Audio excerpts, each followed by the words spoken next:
TV Imaculada, o Evangelho em primeiro lugar.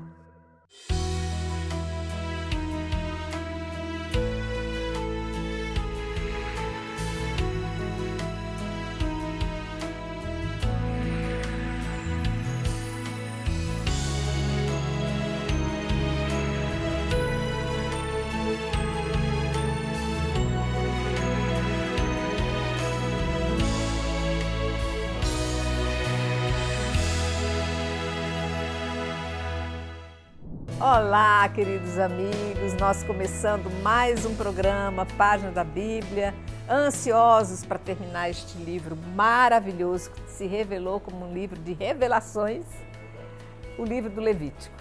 Um livro gostoso de conhecer, saber que tudo que nós fazemos hoje teve esse começo marcante nessa história do Levítico, que o Levítico nos ensina e nos aponta.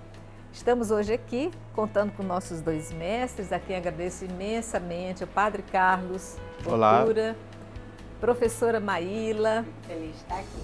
Então, e agradecemos a você também, todos que estão conosco, chame o pessoal, seus amigos.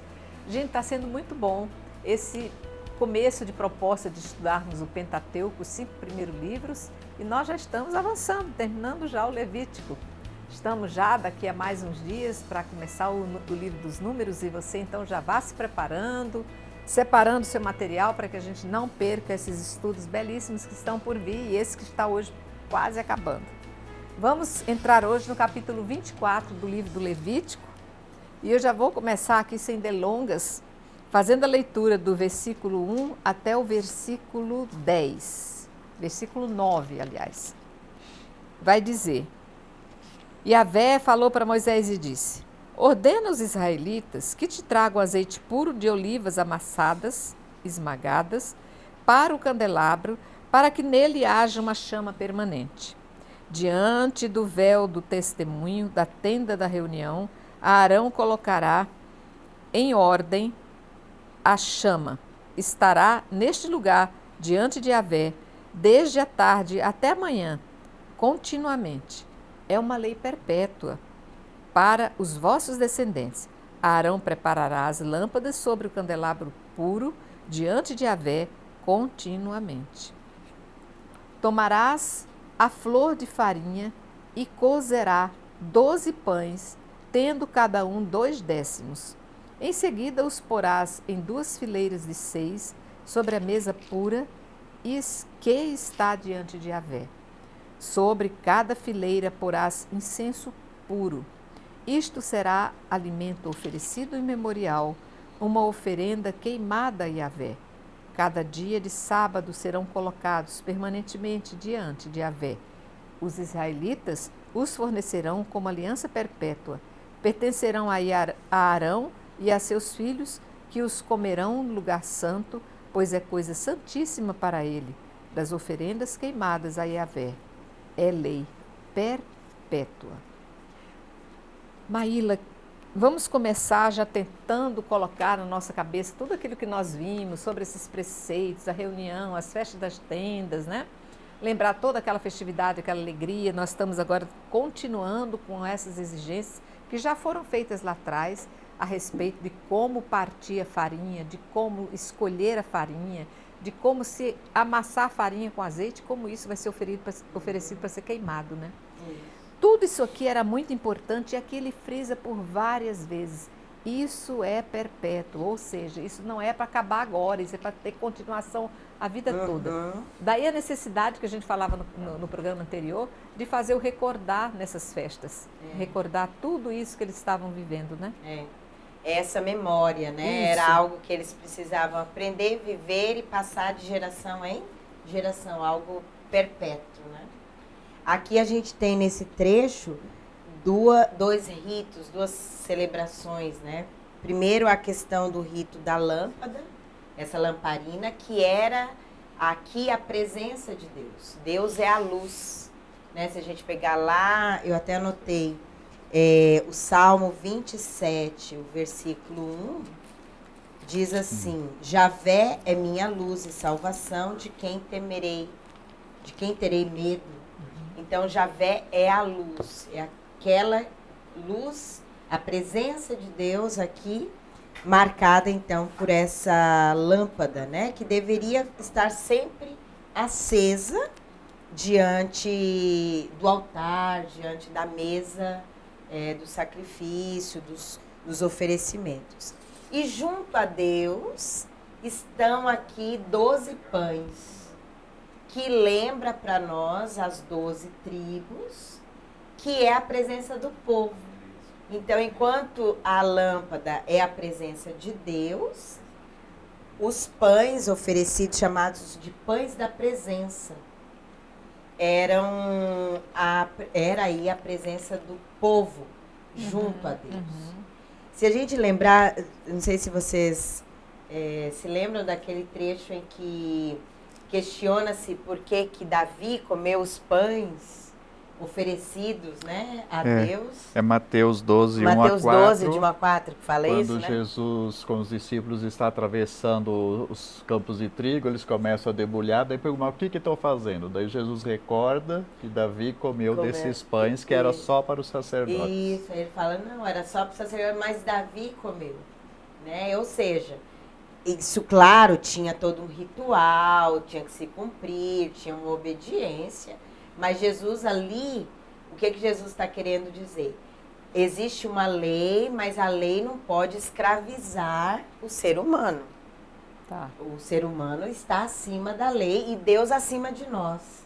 Então, se Deus permitiu que para matar a fome eles tomassem esses pães e comessem, Jesus ali põe a relatividade da lei em relação ao ser humano. Então, é interessante. Então, é esse Mateus trecho. 12, 1 a 4, Jesus recordando, e o texto de Davi propriamente dito, quando ele estava sendo perseguido, ele estava fugindo de Saul, 1 Samuel 21, de 1 a 7, onde acontece esse fato. Esse fato em si. Uma outra coisa desse texto que é interessante, primeiro fala de a lâmpada, e depois fala de um candelabro e das lâmpadas. Então aqui nós temos outra vez duas tradições de dois momentos diferentes que são unidos aqui num só. E quando falamos disso, é bom a gente também recordar por que nós temos no sacrário sempre uma lâmpada acesa, né? Que vem também desse contexto aqui, tomado então pela igreja, né, tomado da tradição judaica para a igreja nossa marcar a presença do Senhor, como Maíla falou, através dessa lâmpada ali junto do sacrário agora, né? E que até antes, não sei bem até que ano, mas eu creio que até antes da reforma litúrgica do Concílio Vaticano, não sei se é bem até aí ou um pouco mais atrás, essa lâmpada do sacrário tinha que ser uma de óleo, ser fogo mesmo. Lamparina mesmo, com óleo. Como era então aqui no caso, né? Mantida com óleo, uma chama. E depois foi permitido uma lâmpada elétrica para ser um pouquinho mais fácil também, né? E questão de segurança também, né, padre? Sim, dentro das igrejas, também, né? claro. Questão Entra de por segurança. aí. Porque, na verdade, a gente percebe que se faz tudo hoje muito querendo enganar Deus, né? Aí, em vez de botar uma lâmpada viva, se coloca aquela lâmpada... Hoje é até de LED. Eu quero misericórdia e não sacrifício. Em vez de colocar uma não toalha... Não importa, né? Eu senti. Você coloca uma toalha sobre o altar e você vai e joga aquela toalha de plástico para não sujar, a toalha branca está por baixo. Gente, deixa a toalhinha empoeirar, tira lá, mas aquela toalha de plástico... Tudo verdadeiro, tudo de Deus verdadeiro, tem que ser verdadeiro. Né? Que seja, flor de plástico, então, imperdoável no presbitério, no altar. Que sejam flores verdadeiras, né? E se não tem flor, põe uma folhagem. Põe uma folhagem, exatamente. Também Então, verdadeiro. Mas que a gente deu a Deus que a tudo criou, o que Ele criou, né? E não ficar enganando Deus com florzinha de plástico, toalhinha de plástico para não sujar, lampadinha só de LED, porque é aquela de LED de pilhinha, que é aquela, pior ainda que aquela elétrica, né? E aqui quando ele fala da lâmpada, né? A lamparina, a lâmpada e as lâmpadas vão lembrar muito o candelabro, né? Isso. O menorá, né? Que era próprio também desses lugares aí sagrados, né? Estar sempre o menorá, que é aquele candelabro de 7 braços, 7 né? braços. Muito bem. Seguindo aí, então, gente, vamos em frente. A partir do versículo 10, eu vou até o final, porque vai falar da lei de Talião, a gente precisa ter o contexto todo para compreender melhor. O filho de um israelita, cujo pai era egípcio, saiu da sua casa e, ao se encontrar no meio dos israelitas no acampamento, contendeu com um homem que era israelita. Ora, o filho da israelita blasfemou o nome e o amaldiçoou. Levaram-no então a Moisés. O nome da mãe era Salomite, filha de Dabri, da tribo de Dan. Puseram-no sob custódia para que se decidisse somente pela ordem de Yahvé. Yahvé falou a Moisés e disse: tira fora do acampamento aquele que pronunciou a maldição. Todos aqueles que o ouviram porão suas mãos sobre a cabeça dele, e toda a comunidade o apedrejará. Em seguida falarás aos israelitas o seguinte: todo homem que amaldiçoar o seu Deus levará o peso do seu pecado. Aquele que blasfemar o nome de Yahvé deverá morrer, e toda a comunidade o apedrejará. Quer seja estrangeiro ou natural, morrerá, caso blasfeme o nome. Se um homem golpear um ser humano, quem quer que seja, deverá morrer. Quem ferir mortalmente o animal deve dar a compensação por ele, vida por vida. Se um homem ferir um compatriota, desfigurando-o como ele fez, assim lhe será feito. Fratura por fratura, olho por olho, dente por dente. O dano que se causa a alguém, assim também se sofrerá. Quem matar um animal deverá dar compensação por ele, e quem matar um homem deve morrer. A sentença será entre vós a mesma, quer se trate de um natural ou de um estrangeiro, pois eu sou Yahvé, vosso Deus. Havendo Moisés assim falado aos israelitas, tiraram fora do acampamento aquele que havia pronunciado a maldição e o apedrejaram. Cumpriram assim o que Yahvé havia ordenado a Moisés. Há muitas controvérsias a respeito dessa lei de Talião. Uma lei que aparentemente é justa, mas ela parece ser muito fria, muito rigorosa, falta aqui parece que um pouco da misericórdia para com o outro. Então eu queria entender melhor. Será que essa lei de Talião não é apenas um capricho humano, uma vaidade humana? E eu? Nesse trecho nós temos duas coisas diferentes. Uma é esse trecho, então, de Talião, e outra coisa a questão da blasfêmia. Vejam que, como já destacamos muitas vezes, vai se misturando diversas tradições. Inclusive, esse trecho completo que acabamos de ler agora, a segunda parte do capítulo 24, ele todo é um enxerto que foi feito aí no livro de Levítico, porque é a única parte do livro inteiro que a gente pode dizer de narrativo. Está contando um fato, uma história, etc. e tal. O resto é só lei, né? Uhum. Aqui, então, é uma passagem narrativa colocada aí.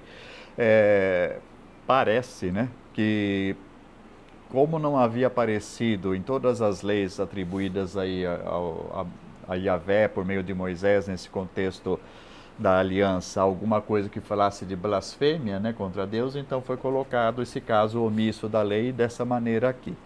Então nós temos duas coisas. Uma coisa que é essa narração de um filho de estrangeiro e de hebreia que blasfema, que maldiz a Deus, né, e como é que deve ser punido. E a outra coisa que é esse Talião que está aí no meio, que não tem a ver com essa questão da blasfêmia. Entrou na história. Entrou na história aí, como a gente fala, Pilatos, né? Exatamente. E esse trecho propriamente dessa lei de Talião que aparece aqui, ela é interessante porque ela está estruturada, a gente fala uma estrutura concêntrica. O que é isso? Rapidamente aqui, olha. O versículo 17, né, diz ali, quem matar um homem é réu de morte. A segunda parte do versículo 21, quem matar um homem morrerá. Uhum. O versículo 18, quem matar um animal compensará por vida. Primeira parte do versículo 21, quem matar um animal compensará uma vida por outra. E no centro, então, o versículo 19 e 20, que é o talião propriamente dito, olho por olho, dente por dente, né? Quem ferir o cidadão, etc. Então é só uma curiosidade aqui de como isso está estruturado dessa maneira, que dá mais importância ainda ao texto. E na pergunta, então, sua, Ana Clara, nós temos duas considerações que sempre que se fala da lei de Talião, a gente relembra, então, que é um achado. O primeiro contexto em que aparece é o contexto de Enoque, em Gênesis, em que esse Enoque, ele fala que por um arranhão ele iria matar 7 pessoas, coisa desse tipo, nem lembro 70 direito. vezes 7. Então, a lei de Talião, em primeiro lugar, nesse contexto antigo, ela está limitando o castigo ou a vingança por um mal feito. Então, se por o outro queria tirar 7 vidas, né? Agora está dizendo, não, é olho por olho, dente por dente. Ou seja, aquilo que foi infringido é só aquilo que será imposto como pena e como castigo, tá?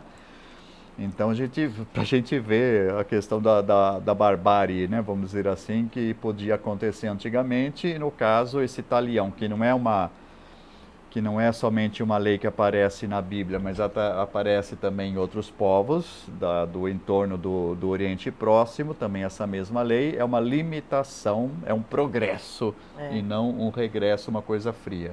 Não é Enoque, é Lameque. Lameque, Lameque, Isso. Lameque está lá no Gênesis 4, versículo 23 ao 24. Lameque disse: por uma ferida eu matarei um homem, e por uma cicatriz matarei um jovem.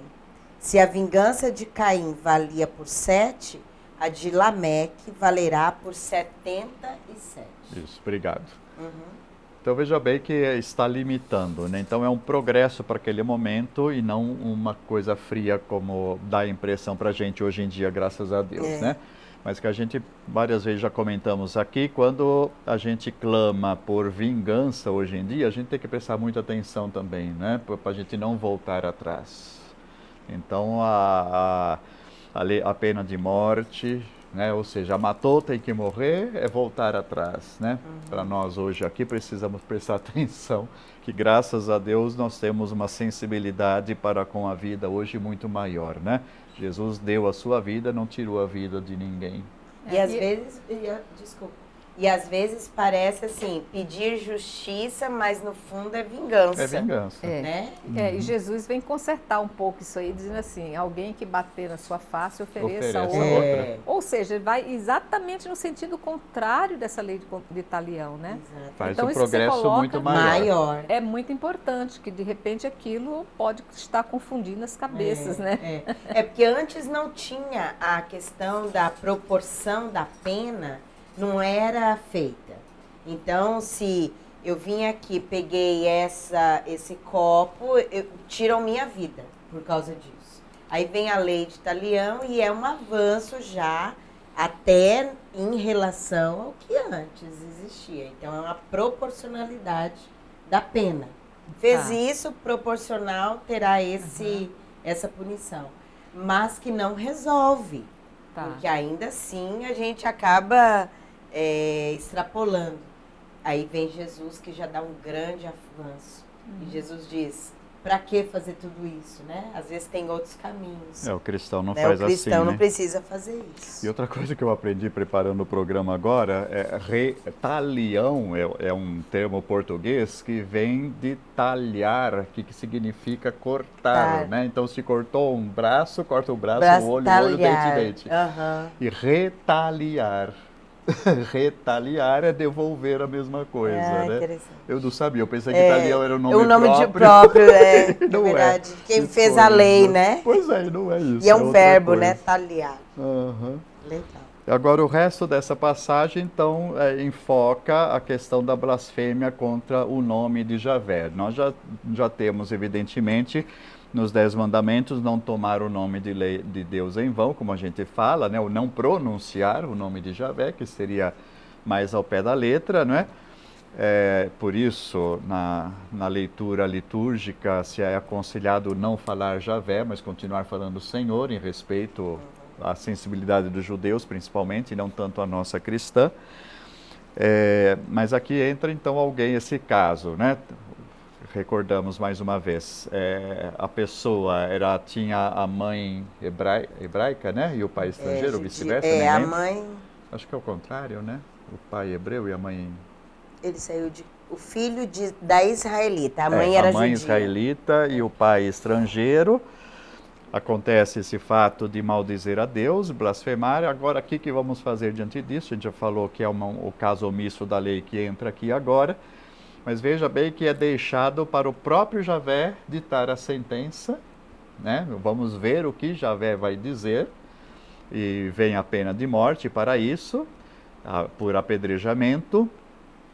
E acontece que, então, nesse caso de, vamos dizer assim, entre aspas, né, a pessoa era mestiça, aí a sentença de Javé vai dizer, tanto para o estrangeiro, o imigrante, como para quem é natural do povo, vai ser a mesma pena.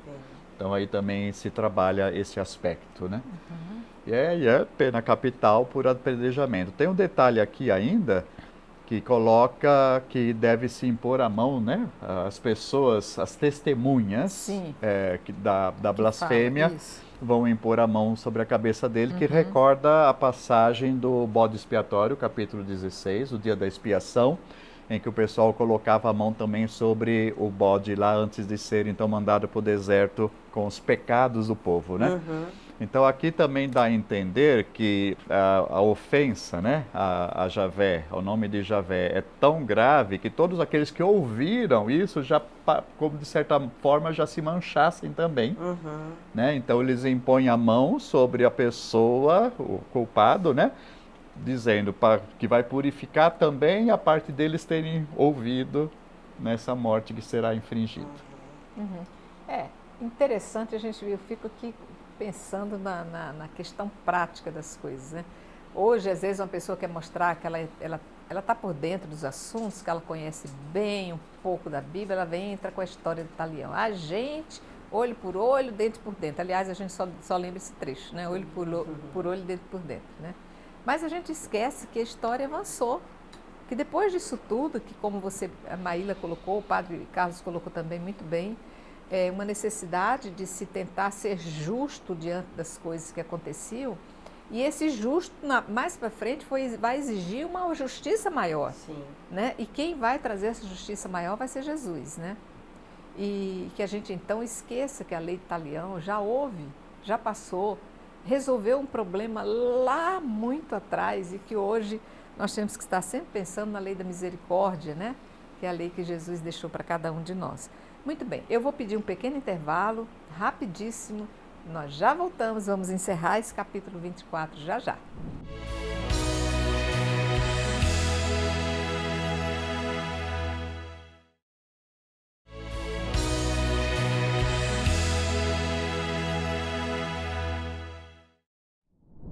Voltamos, nós vamos entrar agora no capítulo 25 do livro do Levítico.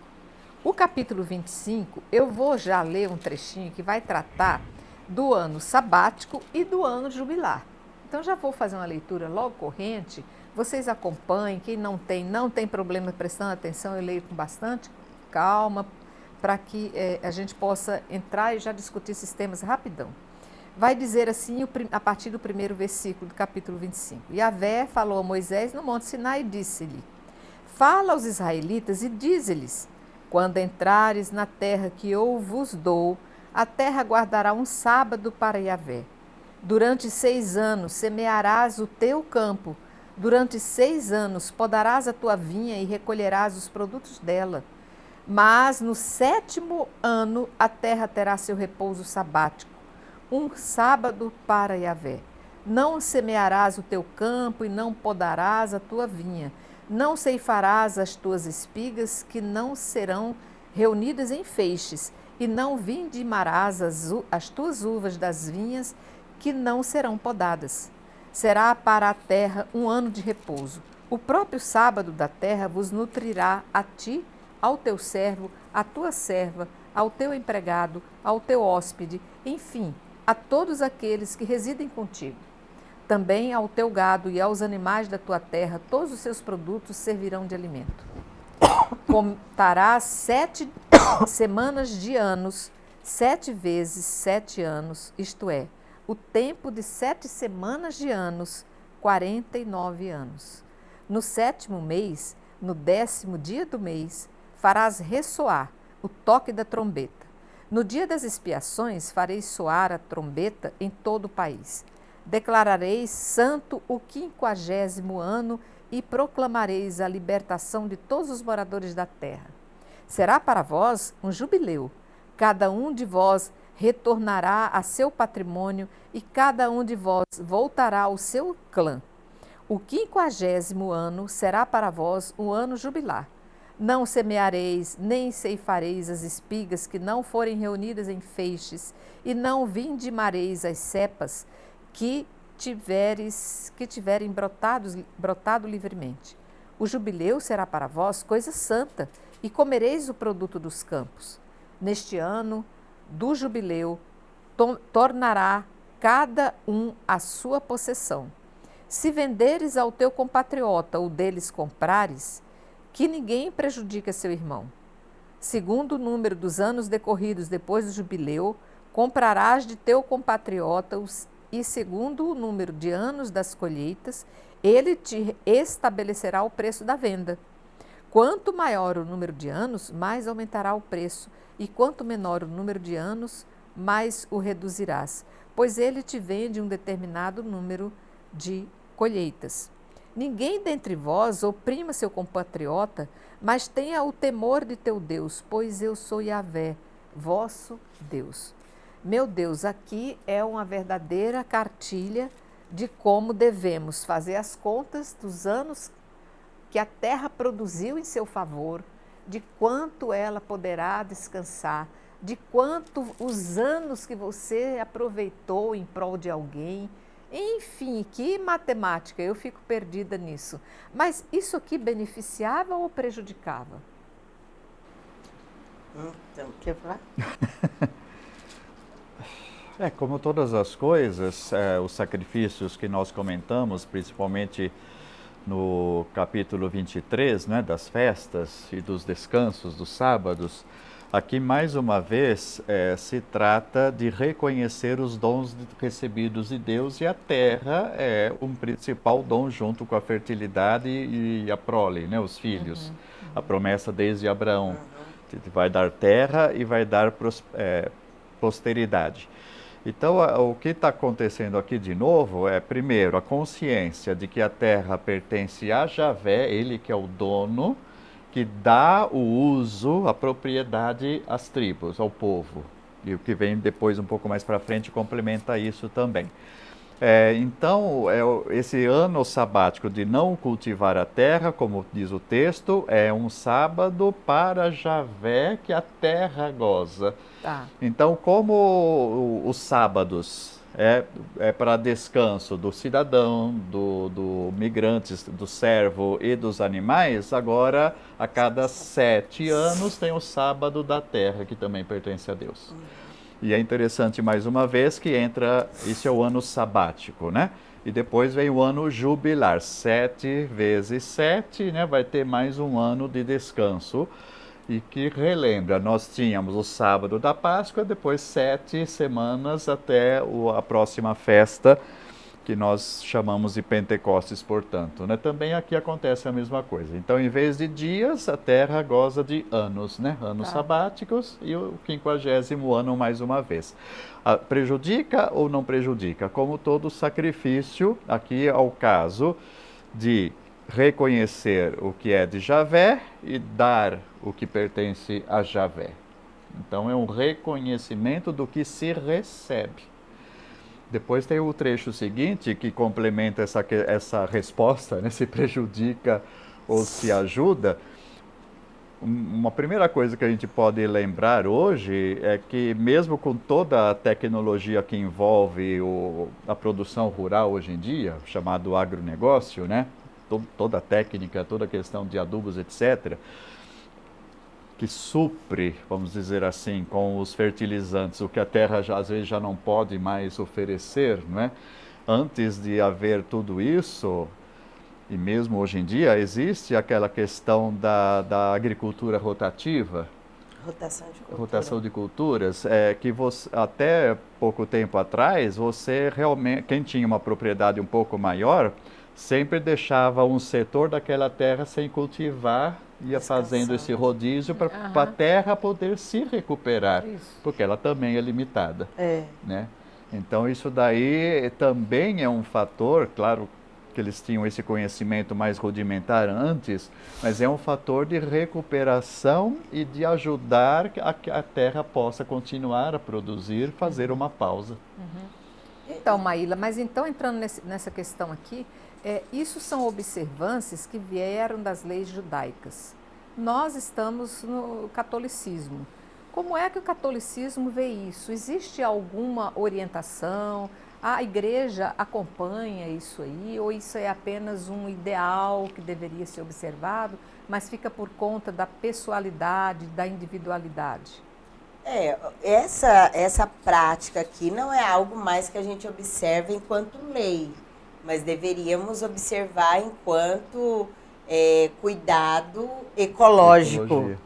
Ecológico. Então não precisaria cuidar da terra porque está na Bíblia, porque tem aqui essa prescrição, mas por uma questão lógica, ligada à ecologia, ao respeito com essa criatura de Deus que a terra é.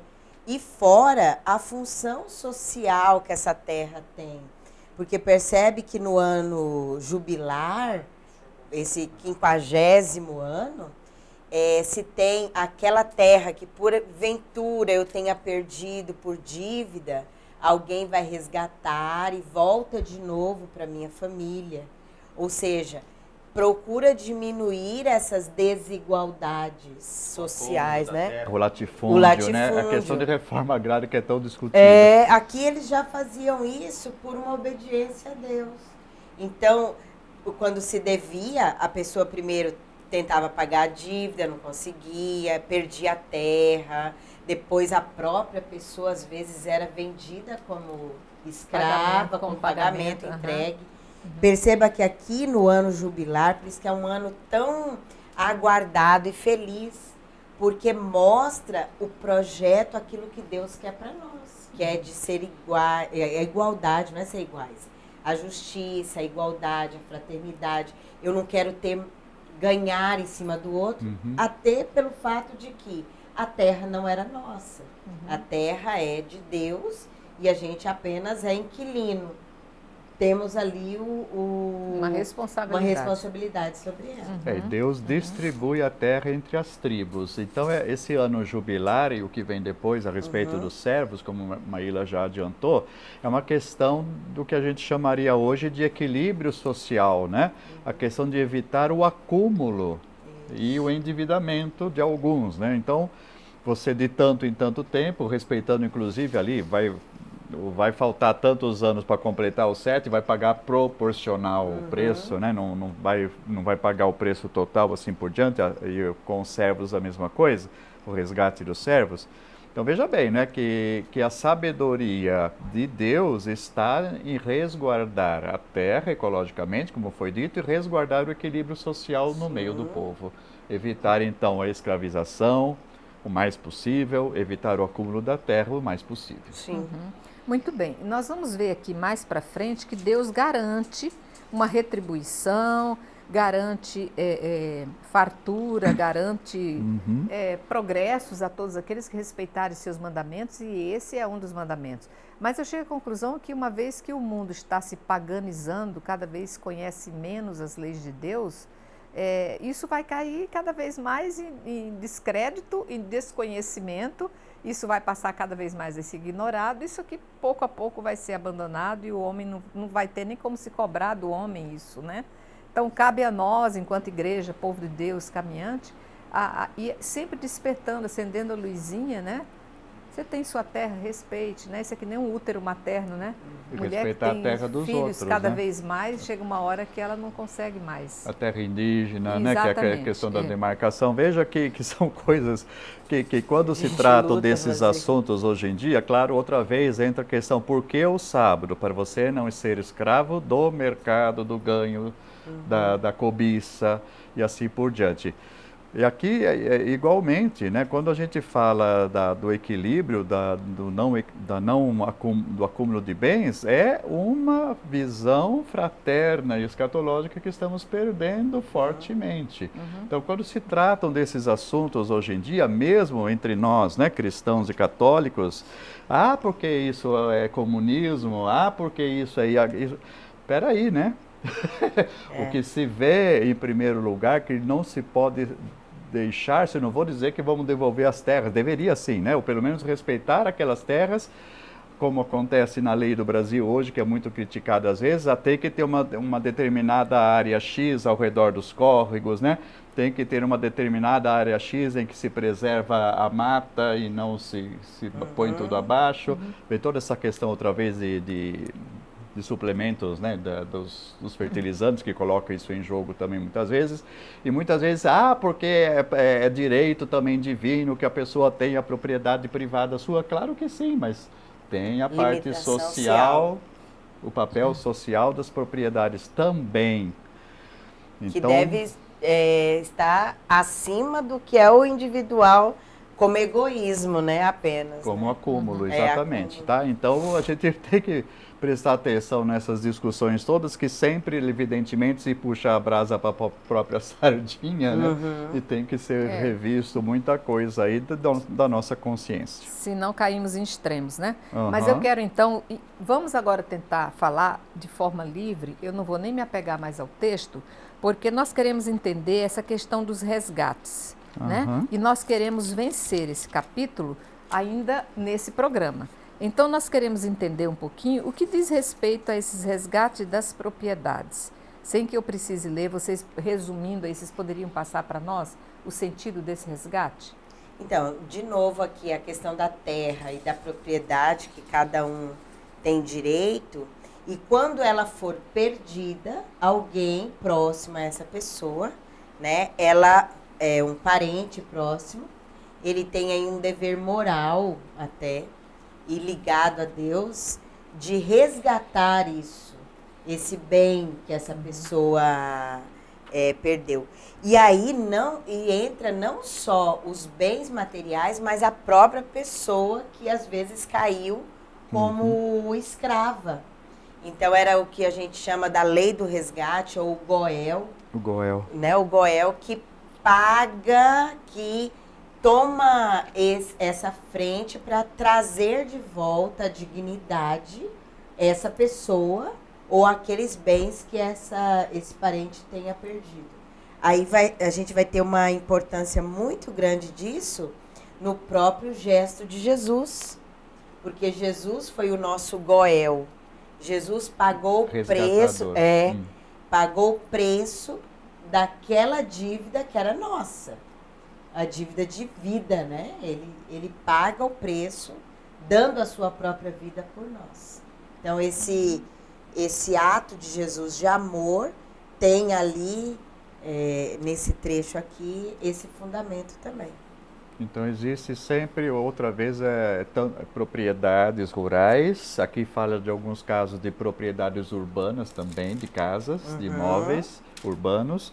E ainda mais da questão da pessoa humana, sendo que o que pega fortemente quando fala do resgate dos servos, dos escravos, que têm direito a ter restabelecida a sua liberdade, né? Outra vez manter equilíbrio social, é que o caso, esse direito do resgate do servo é dos israelitas, e não dos estrangeiros escravizados por israelitas. Eles tinham essa abertura, né? Então, no caso dos estrangeiros escravizados, eles não têm direito a esse resgate, somente o do povo de Deus. É uma falha ainda daquele tempo e evoluímos. É uma progressão, né? Vai tendo progressões aí.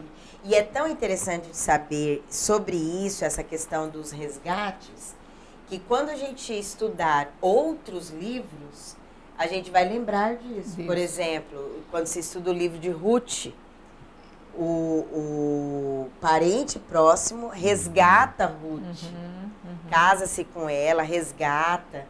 Lá em Ruth também vai aparecer aquilo que nós falamos lá, da lei do restolho, de não poder tirar todas as espigas, porque ela também era pertence ao pobre, uma imigrante. Então, olha a importância, você fala sempre isso. Qual era o sentido de estudar esse livro do Levítico? Parece que lei em cima de lei. É que ele nos faz entender assuntos que virão em outros livros, onde tem o fundamento. Né? Muito bem.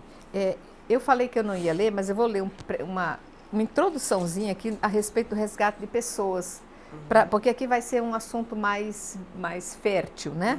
Vai dizer, a partir do versículo 35, se o teu irmão que vive contigo achar-se em dificuldades e não tiver com que te pagar, tu o sustentarás como a um estrangeiro ou hóspede e ele viverá contigo. Não tomarás dele nem juros, nem usuras, mas terás o temor do teu Deus e que o teu irmão viva contigo.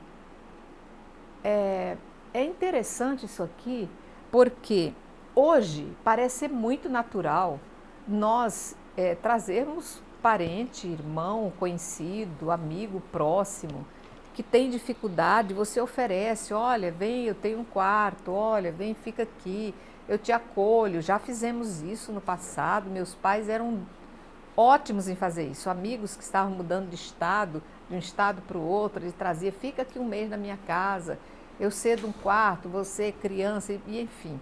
Fizemos grandes amizades assim, com esse tipo de abertura que meu pai concedia a esses amigos. Hoje parece ser natural, mas esse embasamento de naturalidade que nós temos hoje veio dessas orientações aqui, lá no passado, que antigamente não existia esse tipo de caridade, o povo não tinha essa caridade toda, né, Maíla? Ou hoje é que não tem. Hoje que não tem, não sei. Eu acho que está mais para hoje, eu acho que está mais para hoje. Perceba que, novamente, Deus, como princípio de amor, Ele quer que nós nos comportemos como filhos. Isso. E se somos filhos, somos irmãos. O princípio da fraternidade. Então, se alguém que está numa condição financeira melhor e pode ajudar o outro, que o faça. Para que nessa situação de miséria, de penúria, que às vezes o irmão cair, o outro que tem mais recursos possa fazer isso. Eu acredito que a gente foi perdendo isso. Foi, também Eu acho que hoje a gente é mais duro em fazer essa caridade. Porque aqui não se trata de uma pessoa rica fazer essa caridade com o que é pobre. Significa aquele que tem um pouco mais do que aquele que hoje está sofrendo, tenha essa caridade. Então, não é do rico para o pobre, é daquele que tem mais em relação ao que tem menos. E aqui trata até mesmo de uma questão complicada, porque fala nem se cobre juros daquilo que você emprestou, daquilo que você ajudou. Então, é um dever com Deus de retribuir e ajudar quem precisa. O outro que é ajudado, quando puder, ele deve devolver isso. Ele tem esse dever também, porque aquilo não era dele.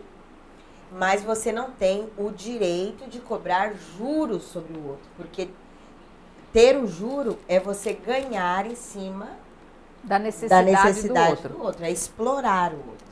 Aí você vê, olha o que nós transformamos a questão, o sistema financeiro nosso hoje. Exato. É o surgimento do capitalismo na Idade Média. Porque durante a Idade Média, praticamente toda, essa questão dos juros era proibido até então. E quando começa então a surgir os burgos, a burguesia, a retenção dos meios de produção, o outro se torna um funcionário, aí começa a ser colocado em jogo isso e a igreja acabou liberando os juros também. Mas pelo menos não intervindo, né? Não, houve uma sentença, não sei aí de qual papa, tal, que liberou a cobrança de juros diante do novo sistema que estava se colocando. São coisas, fica difícil da gente tecer um comentário aqui, né? Porque eu nem sou porque a jurista, corda nem não sou é- economista. Porque na verdade, o que a gente precisa? Nós não podemos pensar em questão sistêmica, porque no sistema talvez eu não tenha força de mudar nada. Sim, com certeza. Então a gente tem que olhar enquanto cada um de nós, como eu me comporto em relação a essas situações. Porque se eu olhar, como que a gente vai, enquanto cristão, mudar o sistema capitalista desses juros, dessa cobrança? Mas eu posso fazer diferente. Opções diferentes Aí é opção pessoais, né? pessoal em relação ao outro. Eu vou dar uma cutucada maior aqui, hein? E como é que nós devemos ver, enquanto cristãos, aquele que vive da agiotagem? Para quem não conhece, agiota é aquele que empresta um dinheiro porque ele vai sobreviver do juro que vai receber daquele empréstimo. E vamos dizer que não é só agiota. Bancos vivem disso, de fazer empréstimos a longo prazo. Exatamente E a gente disso. vê um governo ser tirânico quando a gente vê esses juros de ano para ano, de mês para mês, cada vez subir mais. Ou seja, um governo ele é mais saudável quanto menos juro ele cobrar do cidadão, da pessoa. Aí você veja bem que de um lado é tirânico quando permite juros estratosféricos, como acontece, e também é dito tirânico quando ele limita os juros. Que daí fala, que é o liberalismo, o capital liberal. Então veja bem que sempre, claro, temos duas faces da moeda, cada um outra vez puxando para os seus interesses. Vamos ver qual é que traz mais benefício ao Não, é povo. quem pode mais chorar menos nessa hora, né? Então, quando permite juros estratosféricos, é falta da intervenção do governo. E quando tenta rebaixar, o pessoal grita, esperneia, porque está dizendo que está sendo intervencionista Limitado. demais, né? E que passa a ser considerado muitas vezes contra o capital.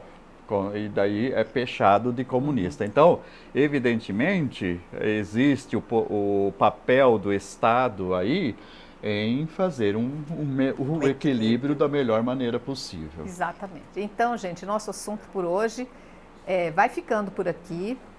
Nós pedimos que estamos praticamente, o próximo programa vai ser o último programa em que nós vamos estar estudando o Levítico. Estaremos fechando o livro do Levítico. Então, não percam, estejam conosco. Vai ser um fecho lindo, bonito. Esse livro trouxe muito crescimento para nós. Eu falo por mim, que aprendi muito, um livro que eu nunca gostei de abrir, porque não interessava, mas agora me interessei. E eu espero que você também continue assim. Vamos fechar o próximo programa e estaremos iniciando uma nova era, uma nova fase, inclusive com um novo estúdio, a partir do estudo do livro dos números.